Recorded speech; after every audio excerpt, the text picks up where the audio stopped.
Teachers have raised concerns about new AI software which is being used to psychologically test 50,000 children and score them on their mental well-being. Effective social tracking is currently in place in 100 independent schools and is expected to be rolled out across the country. Our technology correspondent Roland Manthorpe reports. Back to school with a test to start the year. But at this academy in Essex, the focus isn't on what you've learnt in class. So in today's lesson, we're going to be doing an activity called AS tracking, which we'd like you to do so that we can look at your health and well-being. The students listen to a recording, then answer a series of questions. They seem indirect, but they're cleverly crafted to analyse the children's mental state and alert teachers to future problems. We had somebody who was the alpha male, who was there, big and bold, out there, but he'd actually stopped disclosing information about himself. We were able to start a conversation to discuss that with him, and he broke down about the pressures that he was feeling at school. Since we've been running AS Tracking, we've got a 20% decrease in self-harm at the college. Words got around.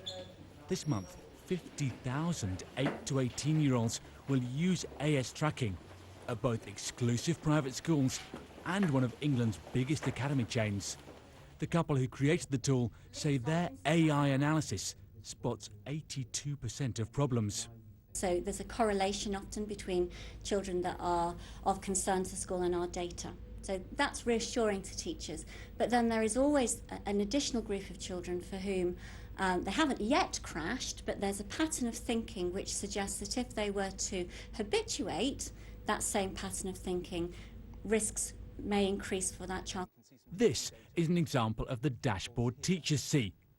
Children labelled red, amber and green according to their level of well-being, and more data on historical trends.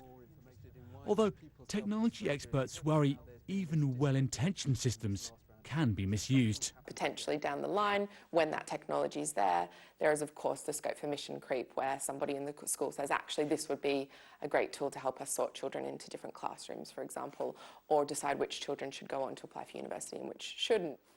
Back in Essex, I asked the kids what they make of it. I do think it's useful. If there's anything wrong, then I'll have someone come and talk to me about it, or ask me questions, like to try and help me out with my situation.